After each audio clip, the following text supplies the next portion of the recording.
ಭಕ್ತಿ ಮಾರ್ಗದಲ್ಲಿ ನಾವೆಲ್ಲರೂ ಕೂಡ ಬಹಳಷ್ಟು ಪೂಜೆ ಮಾಡ್ತಾ ಬಂದಿದ್ದೀವಿ. ಭಗವಂತನು ಕೂಡ ಒಂದ್ ಕಡೆ ಪೂಜೆ ಮಾಡ್ತಾ ಬಂದಿದ್ದೀವಿ. ಹಾಗೆ 33 ಕೋಟಿ ದೇವತೆಗಳನ್ನು ಕೂಡ ಪೂಜೆ ಮಾಡ್ತಾ ಬಂದಿದ್ದೀವಿ. ಈಗ ಭಗವಂತನ ಒಂದು ಪರಿಚಯ ಆಗಿದೆ, ಈ ದೇವತೆಗಳ ಪರಿಚಯ ಆಗಿದೆ, ಅವ್ರ ಯಥಾರ್ಥ ಜೀವನ ಚರಿತ್ರೆಗಳಾಗಿದೆ ತಿಳ್ಕೊಂಡಿಲ್ಲ. ಇಷ್ಟೆಲ್ಲ ಭಕ್ತಿ ನಡೀತಾ ಇದ್ರು ಕೂಡ ಅವ್ರು ಹೇಗಿತ್ತು, ಹೇಗೆ ಬದುಕಿ ಬಾಳಿದ್ದಾರೆ, ಅವರ ನಡವಳಿಕೆಗಳು, ಗುಣಗಳು, ಶಕ್ತಿ ಅದನ್ನೆಲ್ಲ ಜನ ಅರ್ಥ ಮಾಡ್ತಾರೆ. ಕೇವಲ ಇಷ್ಟೇ ಪೂಜೆ ಮಾಡ್ತಾರೆ ಅಷ್ಟೇ. ಅದ್ರ ಬಗ್ಗೆ ಈ ಒಂದು ಯೂನಿವರ್ಸಿಟಿ ಸ್ವಯಂ ಪರಮಾತ್ಮನೇ ಎಲ್ಲ ಪರಿಚಯವನ್ನ ಕೈಯಲ್ಲಿ ತಿಳಿಸ್ತಾ ಇರ್ತಾರೆ. ಸಂಕ್ಷಿಪ್ತವಾಗಿ ಈ ಕೋರ್ಸ್ ನಲ್ಲಿ ತಮಗೆ ಪರಮಾತ್ಮನ ಪರಿಚಯವನ್ನ ಕೊಡ್ತಾರೆ. ಈಗ ಪರಮಾತ್ಮ ಅಂದ್ರೆ ಅರ್ಥ ಪರಮ ಅಂದ್ರೆ ಪರಮ ಪವಿತ್ರವಾಗಿರ್ತಕ್ಕಂಥ, ಪರಮ ಶ್ರೇಷ್ಠ, ಯಾರಿಗೆ ಎವರ್ ಪ್ಯೂರ್ ಅಂತ ಇಂಗ್ಲಿಷ್ ನಲ್ಲಿ ಅವ್ರಿಗೆ ಪರಮಾತ್ಮ. ಆತ್ಮಗಳಲ್ಲಿ ಗ್ರೇಡ್ ಇರುತ್ತೆ, 5 ಗ್ರೇಡ್ ಇರುತ್ತೆ. ಆತ್ಮಗಳು ಸತೋ ರಜೋ ತಮೋ ಗುಣಗಳಲ್ಲಿ ಹತ್ತೋದು ಇಳಿಯೋದು ಮಾಡ್ತಾ ಇರ್ತಾರೆ. ಸಾತ್ವಿಕ ಗುಣ, ರಾಜಸಿಕ ಗುಣ, ತಾಮಸಿಕ ಗುಣ ಅಂತ ಈ ಜಗತ್ತಿನಲ್ಲಿ ಇದೆಯಲ್ಲ, ಈ ಗುಣಗಳಲ್ಲಿ ಬರ್ತಾ ಇರ್ತಾರೆ, ಹೋಗ್ತಾ ಇರ್ತಾರೆ. ಬಟ್ ಪರಮಾತ್ಮ ಎವರ್ ಪ್ಯೂರ್ ಆಗಿರೋದ್ರಿಂದ ಸತೋ ರಜೋ ತಮೋ ಯಾವಾಗ್ಲೂ ಪ್ಯೂರ್ ಆಗಿರುತ್ತೆ. ಅವ್ರಿಗೆ ಎವರ್ ಪ್ಯೂರ್ ಅಂತ ಕರೀತಾರೆ. ಶಕ್ತಿಗಳಲ್ಲಿ ಅವರು ಬಹಳಷ್ಟು ತುಂಬಾ ಅವರಲ್ಲಿ ಪವರ್ಸ್ ಇರುತ್ತೆ, ಆಲ್ಮೈಟಿ ಅಂತ. ಮನುಷ್ಯನ ಶಕ್ತಿಗಳು ಲಿಮಿಟ್ ಇರುತ್ತೆ, ಆದ್ರೆ ಭಗವಂತನ ಶಕ್ತಿಗಳು ಅನ್ಲಿಮಿಟ್. ಆದ್ರಿಂದ ಅವ್ರಿಗೆ ಆಲ್ಮೈಟಿ. ಭಗವಂತನ ಪರಿಚಯವನ್ನ ನಾವು ಬಹಳ ಮುಖ್ಯವಾಗಿ ಇಲ್ಲಿ ಇವಾಗ ತಿಳ್ಕೊಳ್ಳೋಣ. ಭಗವಂತ ಯಾರು, ಪರಮಾತ್ಮ ಯಾರು ಅನ್ನುವಂಥದ್ದು ಬಹಳ ಕಾಲದಿಂದ ಜನಗಳನ್ನ ಕಾಡ್ತಾ ಬಂದಿರೋ ಪ್ರಶ್ನೆ. ಇದಕ್ಕೆ ಉತ್ತರ ಸ್ವಯಂ ಪರಮಾತ್ಮನೇ ಕೊಟ್ಬಿಟ್ಟಿದ್ದಾರೆ. ಇಲ್ಲಿವರೆಗೂ ನಾವು ಸೋಕಾಲ್ಡ್ ಏನು ಓದ್ತಾ ಬಂದಿದ್ದೀವಿ, ವೇದಗಳು, ಶಾಸ್ತ್ರಗಳು, ಪುರಾಣಗಳು, ಪುಣ್ಯಕಥೆಗಳು, ಧರ್ಮ ಗ್ರಂಥಗಳು, ಇವುಗಳಲ್ಲಿ ಸ್ವಲ್ಪ ಸ್ವಲ್ಪ ಪರಮಾತ್ಮನ ಬಗ್ಗೆ, ಆದ್ರೆ ಸಂಪೂರ್ಣವಾಗಿ ಇಲ್ಲಿ ಗೊತ್ತಾಗುತ್ತೆ. ಪರಮಾತ್ಮ ಅಂದ್ರೆ ಪರಮಾತ್ಮನ ಹೆಸರು, ರೂಪ, ಗುಣ, ಕರ್ತವ್ಯ, ನಿವಾಸಿಸ್ತಾನೆ. ಇವೆಲ್ಲ ಅರ್ಥ ಮಾಡ್ಕೊಂಡ್ರೆ ನಮ್ಗೆ ಪರಮಾತ್ಮನ ಪರಿಚಯ ಸ್ಪಷ್ಟವಾಗಿ ಅರ್ಥ ಆಗುತ್ತೆ. ಈಗ ಪರಮಾತ್ಮನನ್ನ ಭಕ್ತಿ ಮಾರ್ಗದಲ್ಲಿ ಶಿವ ಅನ್ನೋ ಹೆಸರಿನಲ್ಲಿ ಪೂಜೆ ಮಾಡ್ತಾ ಬರ್ತಾರೆ. ಶಿವ ಅಂದ್ರೆ ಅರ್ಥ ಆಗಿದೆ ಸಂಸ್ಕೃತ ಭಾಷೆ, ಕಲ್ಯಾಣಕಾರಿ, ಮಂಗಳಕಾರಿ, ಶುಭಕಾರಿ, ಎಲ್ಲರಿಗೂ ಒಳಿತನ್ನ ಮಾಡ್ತಾರೆ,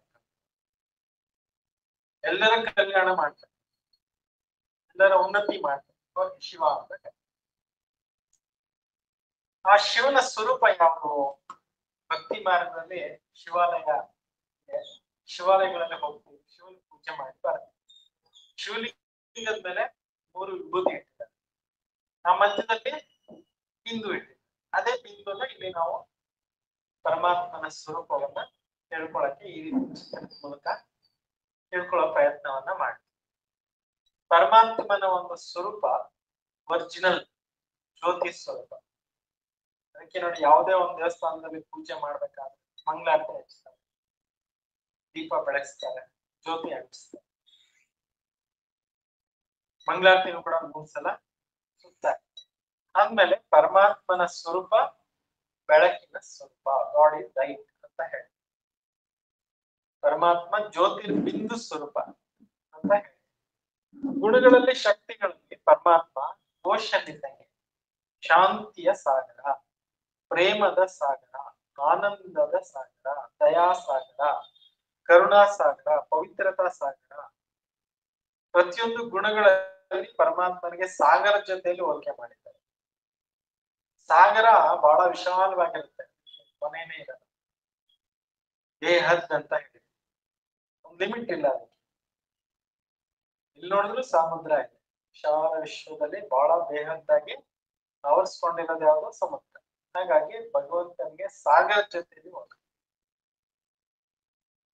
ಶಕ್ತಿಗಳಲ್ಲಿ ಸೂರ್ಯನ ಜೊತೆಯಲ್ಲಿ ಹೋಲಿಕೆ ಮಾಡಿ. ಅಂದ್ಮೇಲೆ ಪರಮಾತ್ಮನ ಒಂದು ಗುಣಗಳು ಸುತ್ತಲೂ ಏನು ರೇಸ್ ತೋರಿಸಿದೆ, ನಿತ್ಯ ನಿರಂತರವಾಗಿ ರೇಸ್ ಪರಮಾತ್ಮ ಕಡೆಯಿಂದ ಎಲ್ಲ ಕಡೆಯಿಂದ ಹೋಗ್ತಾ ಇರುತ್ತೆ. ಯಾವ ಆತ್ಮಗಳು ಭಗವಂತ ಧ್ಯಾನ ಮಾಡ್ತಾ ಇರ್ತಾರೆ, ಭಗವಂತನ ಪ್ರೇ ಮಾಡ್ತಾ ಇರ್ತಾರೆ, ಅವ್ರಿಗೆಲ್ಲರಿಗೂ ಅವ್ರಿಗೆ ಸಿಗ್ತಾ ಇರುತ್ತೆ. ಕರೆಂಟ್ ಎಲ್ಲೋ ಉತ್ಪತ್ತಿ ಆಗ್ತಾ ಇದೆ, ಲೈನ್ ಮೂಲಕ ಎಲ್ಲಾ ಊರುಗಳಿಗೂ ಹೋಗಿದೆ. ಎಲ್ಲೆಲ್ಲಿ ಕನೆಕ್ಷನ್ ತಗೊಂಡಿದ್ದಾರೆ ಅವರೆಲ್ಲರಿಗೂ ಕರೆಂಟ್ ಸಿಗ್ತಾ ಇದೆ ಅಲ್ವಾ. ಸೂರ್ಯ ಮೇಲಿಂದ ಬೆಳಕು ಶಾಖ ಕೊಡ್ತಾ ಇದ್ದಾನೆ. ಯಾರೆಲ್ಲ ಬೆಳಕಿನ ಒಂದು ಅವಶ್ಯಕತೆ ಇರುತ್ತೆ ಬೆಳಕಿನ ಕಡೆ ಬರ್ತಾರೆ, ಯಾರಿಗೆಲ್ಲ ಬಿಸಿ ಅವಶ್ಯಕತೆ ಇದೆ ಅವರೆಲ್ಲ ಸೂರ್ಯನ ಕಡೆಗೆ ಹೋಗ್ತಾರೆ. ಅವಾಗ ಅವ್ರಿಗೆಲ್ಲರಿಗೂ ಬೆಳಕು ಇಟ್ಟು ಸಿಗುತ್ತೆ ಅಲ್ವಾ, ಶಾಖ ಸಿಗುತ್ತೆ. ಹಾಗೆ ಭಗವಂತನ ಕಡೆ ಬರತಕ್ಕಂತವ್ರಿಗೆ ಭಗವಂತನಿಂದ ಈ ಗುಣಗಳು ಶಕ್ತಿಗಳು ಇವೆಲ್ಲವೂ ಕೂಡ ಬರ್ತಾ ಇರುತ್ತೆ. ಅದಕ್ಕಾಗಿ ನಾವು ಭಗವಂತನ ಬಗ್ಗೆ ತಿಳ್ಕೊಬೇಕು. ಶಾಂತಿ ಬೇಕು ಅಂದಾಗ ನಮ್ಮ ಮನಸ್ಸನ್ನು ಯಾವ ಕಡೆ ತಿರುಗಿಸ್ಬೇಕೋ ಭಗವಂತನ ಕಡೆ. ಪಾಸಿಟಿವ್ ಮೈಂಡ್ ಬೇಕಾದಾಗ ನಮ್ಮ ಮನಸ್ಸನ್ನ ಭಗವಂತನ ಕಡೆ ತಿರುಗಿಸ್ಬೇಕು. ಶಕ್ತಿ ಬೇಕಾದಾಗ ಅವ್ರ ಕಡೆ, ಶಾಂತಿ ಬೇಕಾದಾಗ ಅವ್ರ ಕಡೆ, ಖುಷಿ ಬೇಕಾದಾಗ ಅವ್ರ ಕಡೆ, ದಯೆ ಬೇಕಾದಾಗ ಅವ್ರ ಕಡೆ, ಜ್ಞಾನ ಬೇಕಾದಾಗ ಅವ್ರ ಕಡೆ, ಗುಣಗಳು ಬೇಕಾದಾಗ ಅವ್ರ ಕಡೆ. ಏನೇನು ಬೇಡ್ತಾ ಬಂದಿದ್ವಿ ಭಕ್ತಿ ಮಾರ್ಗದಲ್ಲಿ ಅವೆಲ್ಲವನ್ನು ಪಡ್ಕೊಳ್ಳಕ್ಕೆ ಭಗವಂತನ ಕಡೆ ನಮ್ಮ ಮನಸ್ಸನ್ನ ತಿರುಗಿಸ್ಬೇಕು. ತಿರುಗಿಸ್ಬೇಕಾದ್ರೆ ಅವ್ರ ಪರಿಚಯ ಬೇಕಲ್ಲ. ಇವಾಗ ಮಕ್ಕಳಿಗೆ ಡ್ಯಾಡಿ ಮಮ್ಮಿ ಅಂತ ಇರ್ತಾರೆ, ಸಣ್ಣ ಸಣ್ಣ ಮಕ್ಕಳು. ಯಾಕೆಂದ್ರೆ ಡ್ಯಾಡಿ ಮಮ್ಮಿಯಿಂದ ಅವ್ರ ಜೀವನ ಆಗಿದೆ. ಹಂಗೆ ಆತ್ಮಕ್ಕೆ ತಂದೆ ಯಾರು, ಆತ್ಮಕ್ಕೆ ಡ್ಯಾಡಿ ಯಾರು ಪರಮಾತ್ಮ. ಶರೀರಕ್ಕೆ ಡ್ಯಾಡಿ ಯಾರು, ಶರೀರದಾಗಿ ಮನೆಯಲ್ಲಿರುವಂತ ಅಪ್ಪ. ಆತ್ಮಕ್ಕೆ ತಂದೆ ಯಾರು ಪರಮಾತ್ಮ. ಸೊ ಅವ್ರನ್ನ ನಾವು ಕನೆಕ್ಟ್ ಮಾಡೋದು, ಅವ್ರ ಜೊತೆಲಿ ಬುದ್ಧಿ ಕನೆಕ್ಟ್ ಮಾಡೋದು ಯೋಗ. ಯೋಗ ಅಂದ್ರೆ ಕಾಂಟ್ಯಾಕ್ಟ್, ಯೋಗ ಅಂದ್ರೆ ಕಮ್ಯುನಿಕೇಶನ್, ಯೋಗ ಅಂದ್ರೆ ಸಂಧಿಸು, ಯೋಗ ಅಂದ್ರೆ ಕೂಡಿಸು, ಯೋಗ ಅಂದ್ರೆ ಸ್ಮರಿಸು. ಈ ರೀತಿ ಎಲ್ಲ ಅರ್ಥಗಳು ಬರುತ್ತೆ.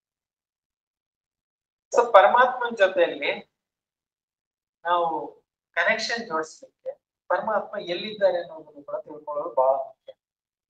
ನಾವು ನೋಡಿ ವಾಸ ಮಾಡ್ತಾ ಇರೋ ಲೋಕ ಯಾವುದು, ಭೂಲೋಕ.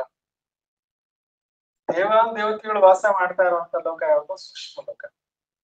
ಆತ್ಮಗಳು ವಾಸ ಮಾಡ್ತಾ ಇರೋ ಲೋಕ ಯಾವುದು ಅಂತಾರಂತ ಮನೆಯನ್ನೇ ತಿಳ್ಕೊಂಡ್ರೆ.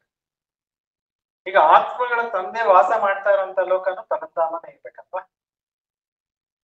ಹಾಗಾಗಿ ಪರಮಾತ್ಮನ ಬಗ್ಗೆ ಯಾವಾಗಾದ್ರೂ ಜನ ಮಾತಾಡುವಾಗ ಮೇಲ್ಗಡೆ ಕೈ ತೋರಿಸ್ತಾರೆ. ಮೇಲ್ಗಡೆ ಒಬ್ಬರು ಇದ್ದಾರೆ, ಆ ಭಗವಂತ ನಮ್ಮನ್ನ ಕಾಯ್ತಾ ಇದ್ದಾರೆ. ಸೂರ್ಯಚಂದ್ರನಿಗೂ ಬೆಳಗ್ದೇ ಇರುವಂತ ಲೋಕದಲ್ಲಿ ನಾನಿದ್ದೇನೆ ಅಂತ ಭಗವದ್ಗೀತೆ ಇದೆ.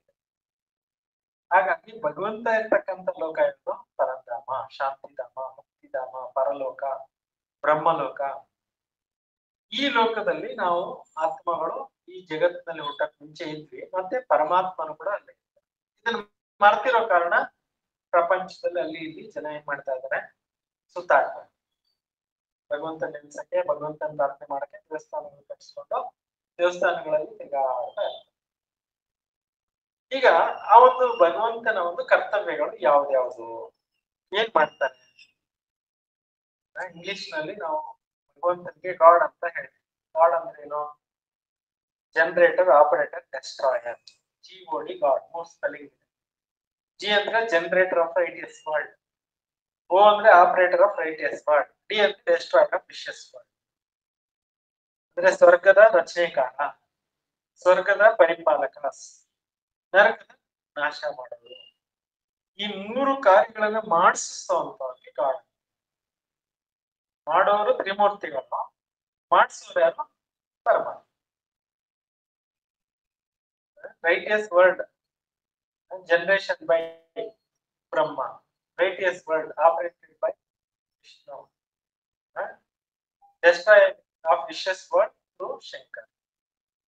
ಈ 3 ದೇವತೆಗಳು ಅವರಷ್ಟಕ್ಕವರೇ ಕಾರ್ಯ ಮಾಡಕ್ಕಿಲ್ಲ. ಅವ್ರನ್ನ ಸೃಷ್ಟಿ ಮಾಡಿರೋದು, ಅವ್ರಿಗೆ ಆ ಡ್ಯೂಟಿ ಹಂಚಿರೋದು ಪರಮಾತ್ಮ. ಗೊತ್ತಿಲ್ಲ ಜನಕ್ಕೆ, ಬರೀ ತ್ರಿಮೂರ್ತಿಗಳು ಮಾತ್ರ ಪೂಜೆ ಮಾಡ್ತಾ ಹೋಗ್ತಾ ಇದ್ದಾರೆ. ಆದ್ರೆ ಪರಮಾತ್ಮ ಪರಮ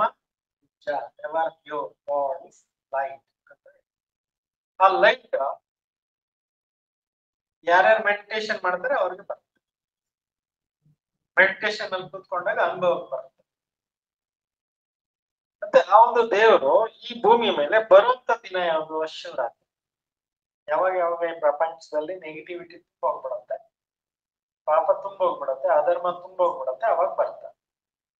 ಇವಾಗ ಎಲ್ಲಾ ಕಡೆ ನೋಡ್ತಾ ಇದ್ವಲ್ಲ ಜಗತ್ನಲ್ಲಿ ಪಾಪ, ಹಿಂಸೆ, ದುಃಖ, ಅಶಾಂತಿ, ಅಧರ್ಮ, ಅನ್ಯಾಯ, ಅಕ್ರಮ, ಮೋಸ, ವಂಚನೆ ತುಂಬಿ ತುಳುಕ್ತಾ ಇದೆ.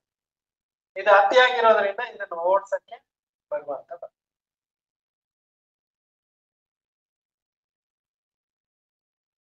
ಭಕ್ತಿ ಮಾರ್ಗ ಜನಗಳಿಗೆ ಶಿವಶಂಕರ್ಗೆ ಇರುವಂತ ವ್ಯತ್ಯಾಸ ಗೊತ್ತಿಲ್ಲ.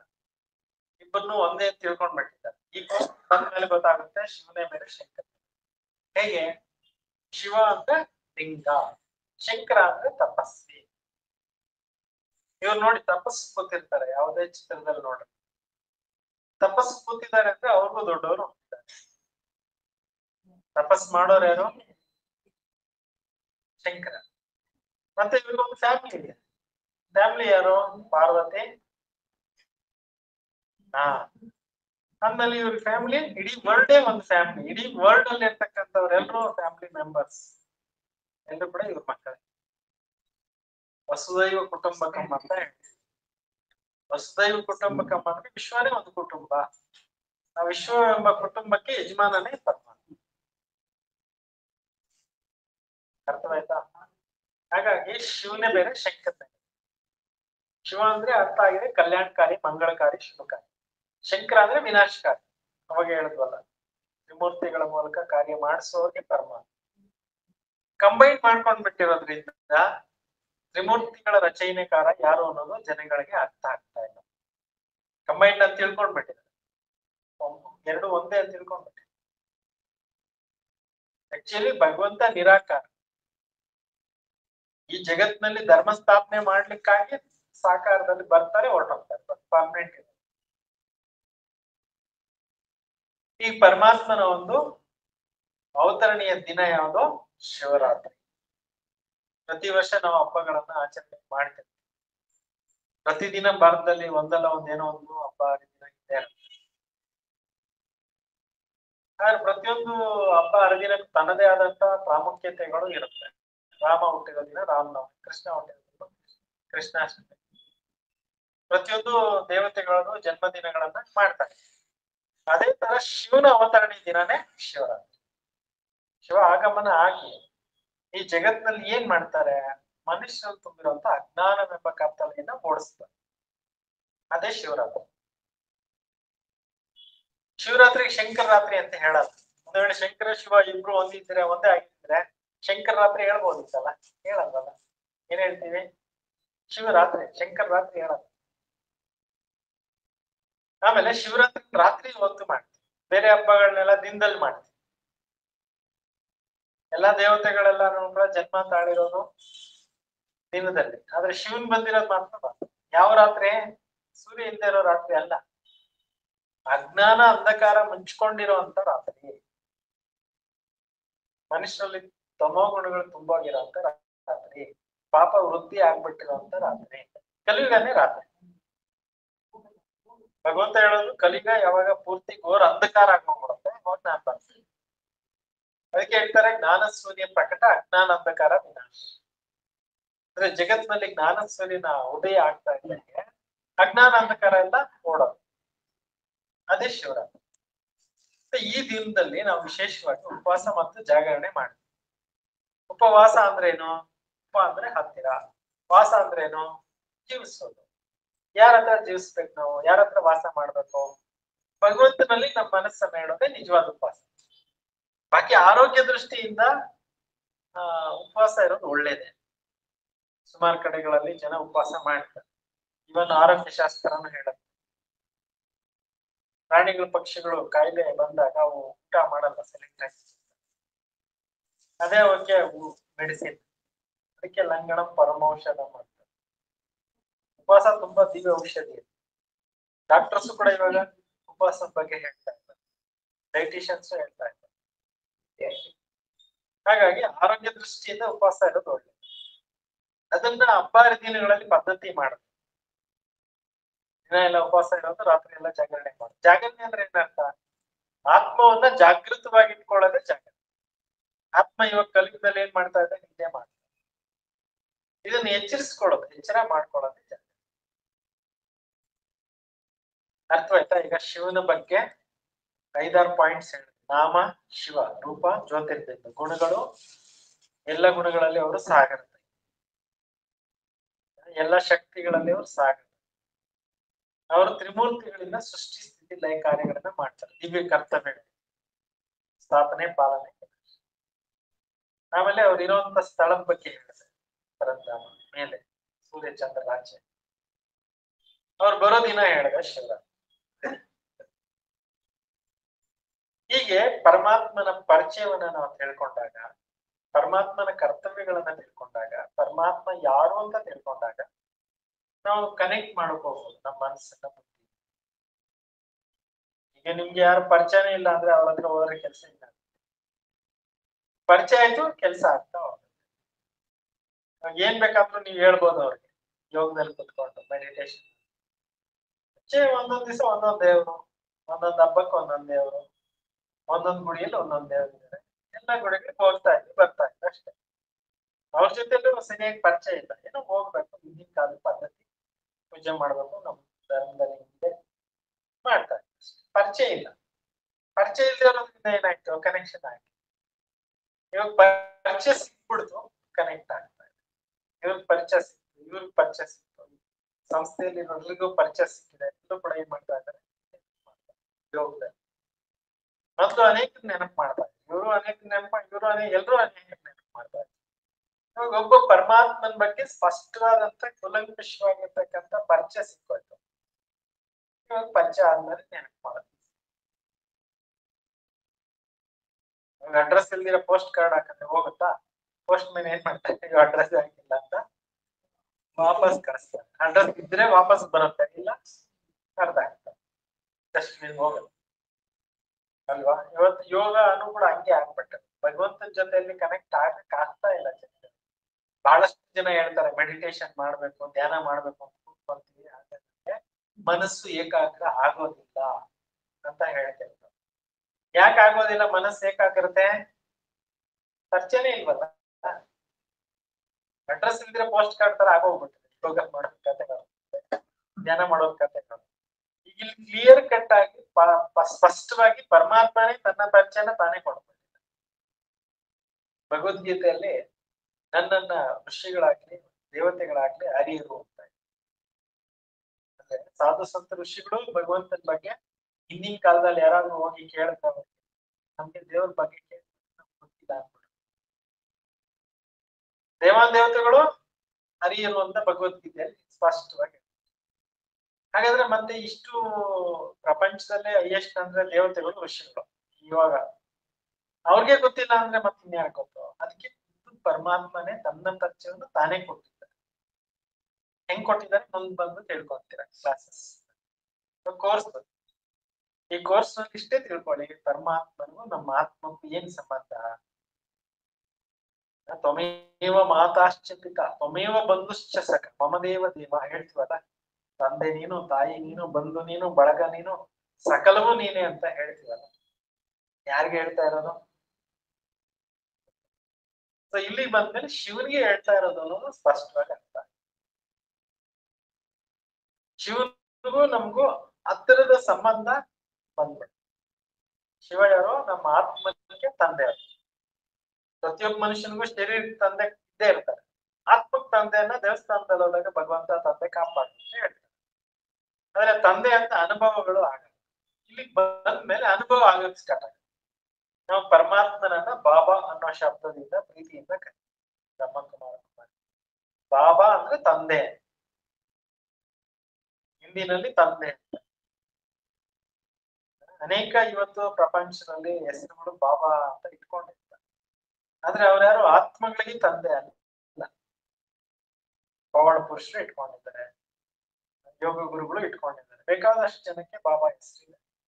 ಬಟ್ ಶಿವ್ ಬಾಬಾ ಅಂತ ಹೇಳಿ, ಶಿವ್ ತಂದೆ, ಶಿವ್ ಬಾಬಾ ಅಂದ್ರೆ ಶಿವ ತಂದೆ, ಆತ್ಮಗಳ ತಂದೆ, ಸುಪ್ರೀಂ ಸೋಲ್ ಶಿವ್ ಬಾಬಾ. ನಾವು ಮೆಡಿಟೇಷನ್ ಅಲ್ಲಿ ಕೂತ್ಕೊಂಡಾಗ ಯಾರನ್ನು ನೆನಪು ಮಾಡಲ್ಲ, ಒಬ್ಬ ಪರಮಾತ್ಮನ್ನೇ ನೆನಪು ಮಾಡ್ತೀವಿ. ಒಬ್ಬ ಪರಮಾತ್ಮನ ಜೊತೆಲಿ ಬುದ್ಧಿ ಕನೆಕ್ಟ್ ಆಗ್ಬಿಡತ್ತೆ, ಕನೆಕ್ಟ್ ಆಗ್ತಿದೆ ಅಂತ ಅನುಭವನ ಆಗುತ್ತೆ. ಮತ್ತೆ ನೆನ್ಸ್ಕೊಂಡಿರೋರಿಗೆ ರಿಪ್ಲೈ ಕೂಡ ಸಿಗುತ್ತೆ, ಅದು ಹೇಗೆ ಅಂತ ಮುಂದೆ ನಿಮ್ಗೆ ಗೊತ್ತಾಗುತ್ತೆ. ಅರ್ಥವಾಯ್ತಾ? ಎಲ್ಲಾ ಕೋರ್ಸ್ಗಳನ್ನ ಯಾಕೆ ಕೊಟ್ಟಿದ್ದು? ಪರಮಾತ್ಮನೇ ಬಂದು ಇವ್ರಿಗೆ ಕೊಟ್ರು. ಇವ್ರು ತಿಳ್ಕೊಂಡು ಇದನ್ನ ಈ ಒಂದು ಇನ್ಸ್ಟಿಟ್ಯೂಷನ್ ಅಲ್ಲಿ ಎಲ್ರಿಗೂ ಕೊಡ್ತಾ ಇದ್ದಾರೆ. ನಾವು ಅದನ್ನ ಸ್ಟಡಿ ಮಾಡಿ ನಿಮ್ಗೆ ಹೇಳ್ತಾರೆ ಹೆಂಗೆ ಸೋರ್ಸ್ ಅಂತ ಹೇಳ್ತಾರೆ, ಹಿಂಗಿಂದ ಬರ್ತಾ ಇದೆ ಜ್ಞಾನದ ಉಗಮ ಸ್ಥಾನ ಅನ್ನೋದು ಇಲ್ಲಿ ನಿಮ್ಗೆ ಅರ್ಥವಾಗುತ್ತೆ. ಸ್ಪಷ್ಟ ಬರ್ತಾ ಬರ್ತಾ ಅರ್ಥ ಆಗುತ್ತೆ, ಒಂದೇ ಸಲಕ್ಕೆ ಅರ್ಥ ಆಗಿಲ್ಲ, ನಿಧಾನಕ್ಕೆ ಎಲ್ಲ ವಿಷಯಗಳು ಅರ್ಥ ಆಗ್ತಾ ಹೋಗುತ್ತೆ. ಸ್ಕೂಲ್ ನಲ್ಲಿ ಮಕ್ಕಳು ಜಾಯಿನ್ ಆದ ತಕ್ಷಣನೇ ಹೈಯರ್ ಎಜುಕೇಶನ್ ಓದ್ಬಿಡ್ತಾರ? ಇಲ್ಲ, ಮೊದಲು ಅಲ್ಫಾಬೆಟ್ಸ್ ಓದ್ತಾರೆ ಎಲ್ಲ, ಒಂದೊಂದೇ LKG UKG ನಲ್ಲಿ ತರವಾದ್ಮೇಲೆ ಸ್ಕೂಲ್ ಸೇರಿಸ್ತಾರೆ. ಹಂತ ಹಂತವಾಗಿ ಮಕ್ಕಳಿಗೆ ಎಜುಕೇಶನ್ ಸಿಗ್ತಾ ಹೋಗುತ್ತೆ. ಹಾಗೆ ಇಲ್ಲಿ ಕೂಡ ಬೇಸಿಕ್ ಕೋರ್ಸ್ ಆದ್ಮೇಲೆ ನಿಧಾನವಾಗಿ ಒಂದೊಂದೇ ವಿಷಯಗಳು ಅರ್ಥ ಆಗ್ತಾ ಹೋಗುತ್ತೆ. ಪ್ರಜಾಪಿತ ಬ್ರಹ್ಮಕುಮಾರಿ ಈಶ್ವರಿ ವಿಶ್ವವಿದ್ಯಾಲಯ ಅಂತ. ಪ್ರಜಾಪಿತ ಪ್ರಜೆಗಳ ಪಿತ ಬ್ರಹ್ಮನಿಗೆ, ಬ್ರಹ್ಮಕುಮಾರ ಕುಮಾರಿ ಎಷ್ಟೊಂದ್ ಜನ ಇವತ್ತು ಸ್ಟಡೀಸ್ ಮಾಡ್ತಾ ಇದ್ದೀರಲ್ಲ ವಿದ್ಯಾಲಯದಲ್ಲಿ, ಇವರಿಗೆ ಬ್ರಹ್ಮಕುಮಾರ ಕುಮಾರಿಗಳು ಅಂತ ಹೇಳಿ. ಎಷ್ಟೊಂದ್ ಜನ ಬ್ರಹ್ಮಕುಮಾರ ಕುಮಾರಿಯರಿಗೆ ವಿದ್ಯೆ ಕಲಿಸೋರು ಯಾರು? ಈಶ್ವರನೇ ವಿದ್ಯೆ ಕಲಿಸ್ತಾರೆ. ಇದು ಈಶ್ವರನ ವಿದ್ಯಾಲಯ, ಈಶ್ವರನೇ ಶಿಕ್ಷಣ ಕೊಡ್ತಕ್ಕಂಥ ವಿದ್ಯಾಲಯ, ಗಾಡ್ಲಿ ಯೂನಿವರ್ಸಿಟಿ. ಈ ಯೂನಿವರ್ಸಿಟಿನಲ್ಲಿ ಡೈಲಿ ಕ್ಲಾಸಸ್, ಒಳ್ಳೊಳ್ಳೆ ಸ್ಪೀಕರ್ಸ್ ಇದ್ದಾರೆ, ನ್ಯಾಷನಲ್ ಇಂಟರ್ನ್ಯಾಷನಲ್ ಸ್ಪೀಕರ್ಸ್ ಇದ್ದಾರೆ, ಒಳ್ಳೆ ಸ್ಕಾಲರ್ಸ್ ಇದ್ದಾರೆ, ಫಿಲಾಸಫರ್ಸ್ ಇದ್ದಾರೆ, ತುಂಬಾ ಜಾಸ್ತಿ ತಿಳ್ಕೊಂಡಿರುವಂತವ್ರು. ಸ್ಪಿರಿಚುವಲ್ ಆಸ್ಪೆಕ್ಟ್ಸ್ ನಲ್ಲಿ ನಂಬರ್ 1 ಆರ್ಗನೈಸೇಷನ್. ಅಷ್ಟು ವಿಚಾರಗಳಿದಾವೆ. ನೀವು ಈ ಒಂದು ಯೂನಿವರ್ಸಿಟಿನಲ್ಲಿ ಸ್ಟಡಿ ಮಾಡ್ಕೊಂಡು ನಿಮ್ಮ ಸ್ಟಡೀಸ್ ನಲ್ಲಿ ಎಷ್ಟು ಮುಂದೆ ಹೋಗ್ಬೋದು ಅಂದ್ರೆ PhD ಮಾಡ್ಬೋದು. ಅಷ್ಟು ಎಜುಕೇಶನ್ ಡೈಲಿ ಸಿಗುತ್ತೆ. ಆಧ್ಯಾತ್ಮಿಕ ವಿಚಾರಗಳಲ್ಲಿ ನೀವು PhD ಮಾಡ್ಬೋದು, ರಿಲಿಜಿಯಸ್ ವಿಚಾರಗಳಲ್ಲಿ PhD ಮಾಡ್ಬೋದು, ಆತ್ಮದ ವಿಚಾರದಲ್ಲಿ PhD ಮಾಡ್ಬೋದು, ಪರಮಾತ್ಮನ ವಿಚಾರದಲ್ಲಿ PhD ಮಾಡ್ಬೋದು, ಕರ್ಮ ಫಿಲಾಸಫಿಯಲ್ಲಿ PhD ಮಾಡ್ಬೋದು, ವರ್ಲ್ಡ್ ಹಿಸ್ಟ್ರಿ ಜಾಗ್ರಫಿ ಬಗ್ಗೆ PhD ಮಾಡ್ಬೋದು. ಅಷ್ಟಿದಾವೆ ಹೈಯರ್ ಎಜುಕೇಶನ್. ಹಾಗಾಗಿ ಈ ಒಂದು ಎಜುಕೇಶನ್ ಅನ್ನ ಹಂತ ಹಂತವಾಗಿ ದಿನಪ್ರತಿದಿನ ನೀವು ಕೇಳ್ತಾ ಹೋಗಿ.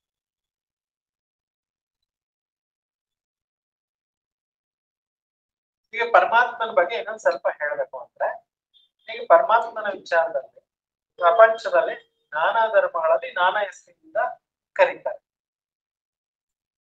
ವಿಭಿನ್ನ ಧರ್ಮಗಳಲ್ಲಿ ವಿಭಿನ್ನ ಹೆಸರುಗಳಿಂದ ಯಾಕೆ ಕರೀತಾರೆ?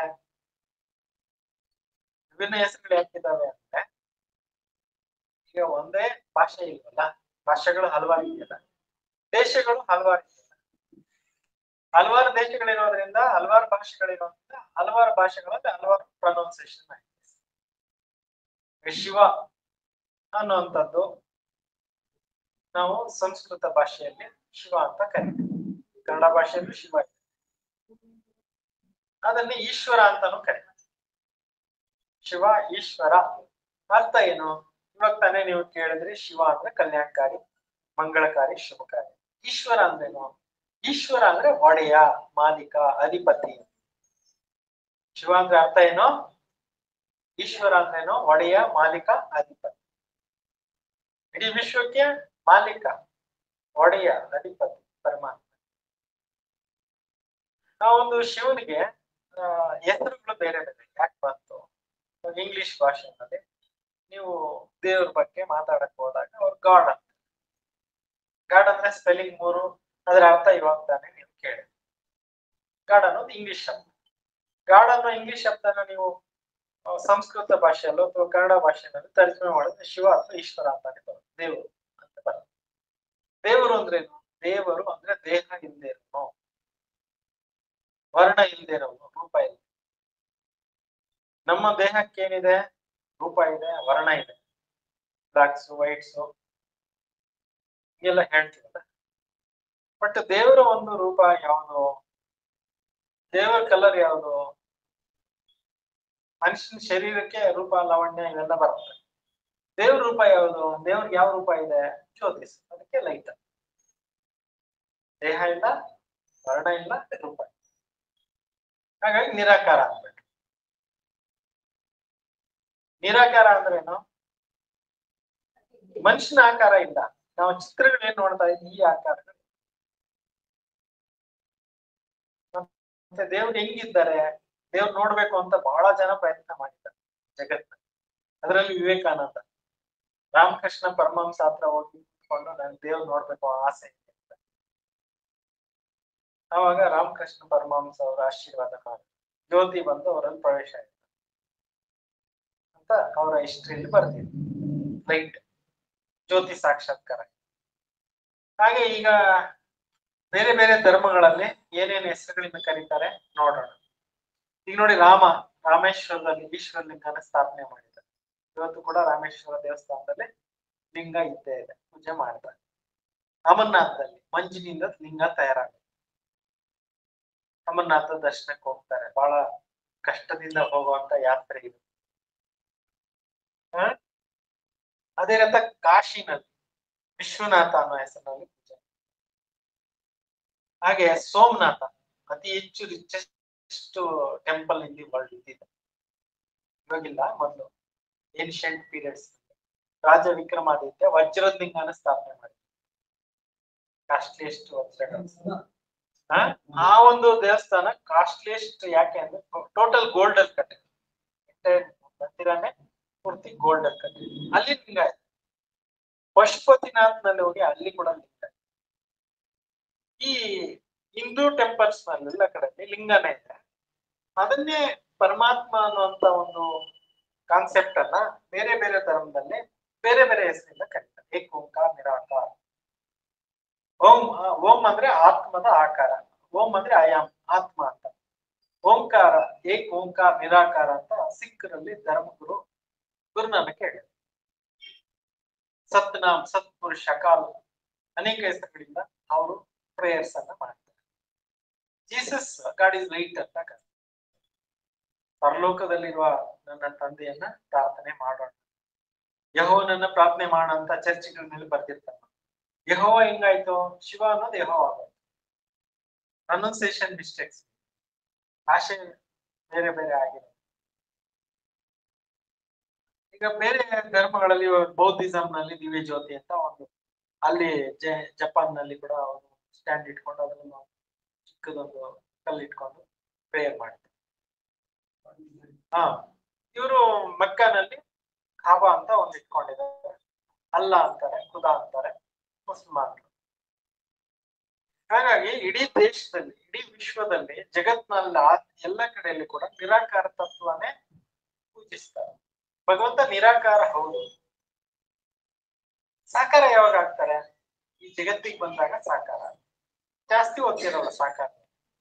ಜ್ಞಾನ ಕೊಡ್ಬೇಕಾದ್ರೆ ಮಾತ್ರ ಬರ್ತಾರೆ, ಮತ್ತೆ ತನ್ನ ಅಸ್ಲಿ ಸ್ವರೂಪ ಅರ್ಥವಾಯ್ತಾ? ನಾಮಗಳು ಹಲವು, ದೇವರು ಒಬ್ಬನೇ. God is one, names are many.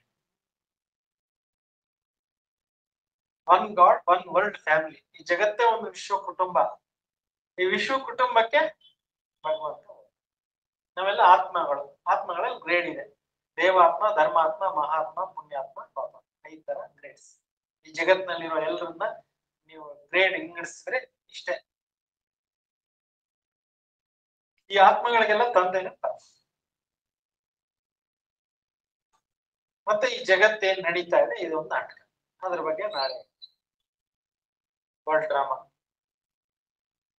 ಒಂದೊಂದು ಹಂತವಾಗಿ ಒಂದೊಂದು ಸಬ್ಜೆಕ್ಟ್ ಒಂದೊಂದ್ ಕಡೆ ಕ್ಲಿಯರ್ ಕಟ್ ಆಗಿ ನಿಮ್ಗೆ ತಿಳಿಸ್ತಾ ಹೋಗ್ತೀನಿ. ಅದನ್ನ ತಿಳ್ಕೊಳ್ತಾ ಹೋಗಿ ಈ ಕೋರ್ಸ್ ಆದ್ಮೇಲೆ ಏನು ಅಂತ ಆಮೇಲೆ 7 days ಕೋರ್ಸ್ ನಲ್ಲಿ ಇದು ಸೆಕೆಂಡ್ ಚಾಪ್ಟರ್ ಇವಾಗ ಕೇಳಿ ಜ್ಞಾಪಕ ಇರುತ್ತಾ? ನಾಮ, ರೂಪ, ಗುಣ, ಕರ್ತವ್ಯ, ನಿವಾಸ ಸ್ಥಾನ, ಅವತರಣೆ ಆಗುವಂತ ಸಮಯ. ತ್ರಿಮೂರ್ತಿಗಳಿಂದ ಯಾವ ತರ ಸೃಷ್ಟಿ ಲಯ ಕಾರ್ಯ ಮಾಡಿಸ್ತಾರೆ ಅನ್ನೋದು ಮುಂದೆ ತಿಳ್ಕೊಂಡು,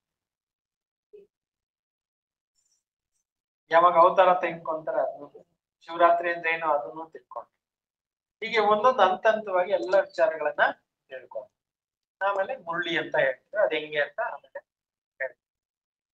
ಮುರುಳಿ ಕ್ಲಾಸ್ ಅದು ಇವಾಗ ನಡೆಯುತ್ತೆ.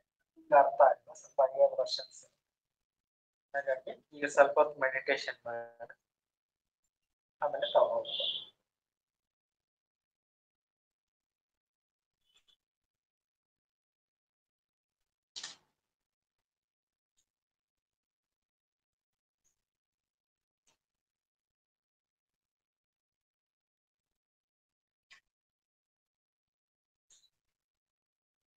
ಓಂ ಶಾಂತಿ.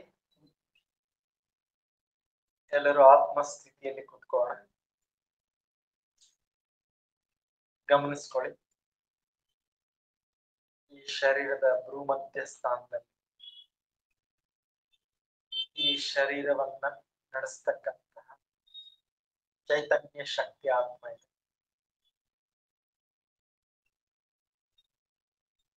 ಈ ಶರೀರವನ್ನ ನಡೆಸುವ, ನುಡಿಸುವ, ಚಲಿಸುವ ಪ್ರತಿಯೊಂದು ಕ್ರಿಯೆಗಳನ್ನ ನಾನು ಆತ್ಮನೇ ಮಾಡ್ತಾ ಇದ್ದೇನೆ.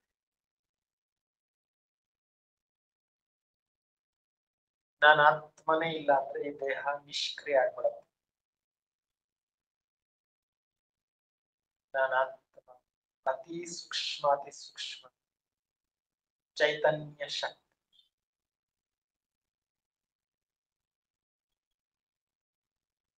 ಈ ದೇಹವನ್ನ ನಡೆಸ್ತಕ್ಕಂಥ ಚಾಲಕ ಶಕ್ತಿ. ನಾನು ಆತ್ಮನಲ್ಲಿ ಮನಸ್ಸಿದೆ, ಬುದ್ಧಿ ಇದೆ, ಸಂಸ್ಕಾರ ಇದೆ. ಗಮನಿಸ್ಕೊಳ್ಳಿ, ಆತ್ಮ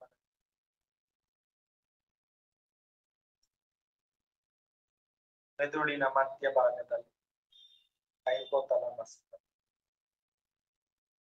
ಮೇದೋಜೀರಕ ಗ್ರಂಥಿಯ ಒಳಗಡೆ ಯಾವುದನ್ನ ಪಿಟ್ಯೂಟರಿ ಗ್ಲ್ಯಾಂಡ್ ಅಂತ ಕರೀತಾರೆ, ಅಲ್ಲಿ ನಾನು ಆತ್ಮ ನಿವಾಸ ಮಾಡ್ತಾ ಇದ್ದೇನೆ.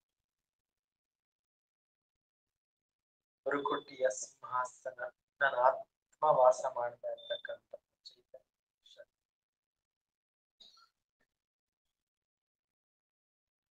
ಈ ಕಣ್ಣುಗಳಿಂದ ನೋಡ್ತಕ್ಕಂಥವನು ನನ್ನ ಆತ್ಮ. ಈ ಕಿವಿಗಳಿಂದ ಕೇಳ್ತಕ್ಕಂಥವನು ಸಹ ನನ್ನ ಆತ್ಮ. ಈ ಮೂಗಿಂದ ಉಸಿರಾಡ್ತಕ್ಕಂಥವನು, ಈ ಬಾಯಿಂದ ಮಾತನಾಡ್ತಕ್ಕಂಥವನು, ಈ ಚರ್ಮದ ಮೂಲಕ ಸ್ಪರ್ಶ ಜ್ಞಾನವನ್ನು ಹೊಂದಿರತಕ್ಕಂಥವನು ನನ್ನ ಆತ್ಮ.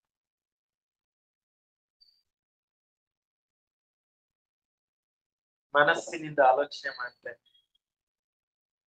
ಬುದ್ಧಿಯಿಂದ ನಿರ್ಧಾರಗಳನ್ನ ತೆಗೆದು,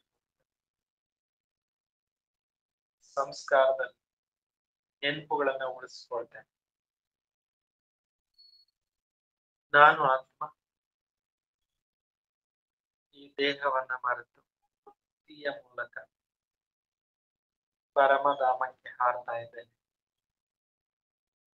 ಪರಮಧಾಮ ಸೂರ್ಯ, ಚಂದ್ರ, ಆಕಾಶ, ನಕ್ಷತ್ರಗಳ ಆಚೆ